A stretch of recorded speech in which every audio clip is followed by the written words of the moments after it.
Hello everyone, এটা হচ্ছে সুন্দরবন ব্লগের ডে 1 এর পার্ট 2 এর ব্লগটা।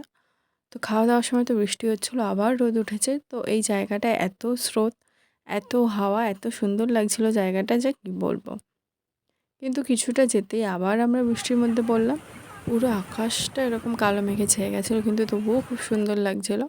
তো তারপর আমরা একটা জায়গায় এসে নামলাম, এই গ্রামটার নাম ঠিক জানি না।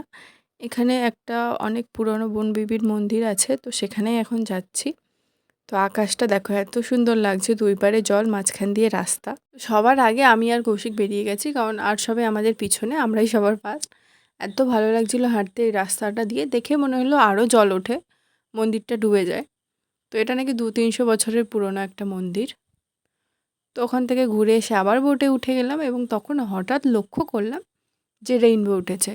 তো দেখো তোমরাও দেখতে পাচ্ছ কিনা, রোদটাও তখন ঝলমলে ছিল একদম। তারপর আমাদের নামিয়ে দিয়ে গেল পাখিরালয়, এখানেই আমাদের হোটেল। আর নদীর ওপারে জঙ্গল, আর এপারে কিন্তু আমাদের হোটেল। তো এই যে সবাই দাঁড়িয়ে আছি। তো তারপরে হোটেলে ঢুকলাম, এটা হচ্ছে আমাদের হোটেল। এবং আমাদের বোটে সবার যে এই হোটেলেই রুম পড়েছে এরকম নয়, অনেকের আলাদা হোটেলে আছে রুম। তো এখানে আমাদের বোটের বেশিরভাগটাই এখানটাই পড়েছে। তো দেখো এখন আকাশে রোদ ঝলমলে। তো আমাদের নদী থেকে হোটেলটা কিন্তু বেশি দূর নয়। তো আমার এত খুশি হওয়ার কারণটা তোমাদের বলি। তো আমি প্রথমেই ভাবছিলাম যে আমাদের ব্যালকনি আছে এরকম একটা রুম পড়ুক। তো সত্যিই আমাদের ব্যালকনি আছে এরকম রুমই পড়েছে। এবং এই রুমটা হচ্ছে মানে এই বিল্ডিংটা, দোতলা বিল্ডিংটা সব বিল্ডিংয়ের থেকে আলাদা।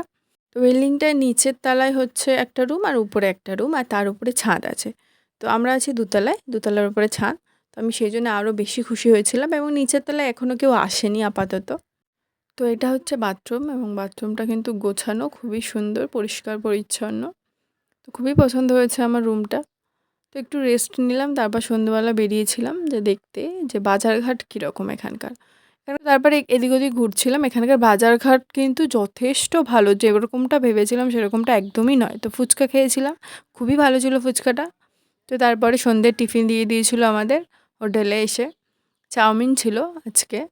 তো এখন হচ্ছে এই রুমটায় বসে খাওয়া দাওয়া করছি, মানে খাওয়া দাওয়ার রুম আলাদা আমাদের। তো ডিনার হচ্ছে রাত 9টায়, একদম ডট 9টায় হচ্ছে আমাদের ডিনার দিয়ে দিয়েছিলো। আজকে ছিল পোলাও, আলুর দম, স্যালাড, আর হচ্ছে মাটন। আমি মাটন খাই না, কিন্তু মাটনটা এত ভালো ছিল যে আমি 2 বাটি খেয়ে নিয়েছি। তো সুন্দরবনের প্রথম দিন তো খুব ভালো ভালো কেটে গেল।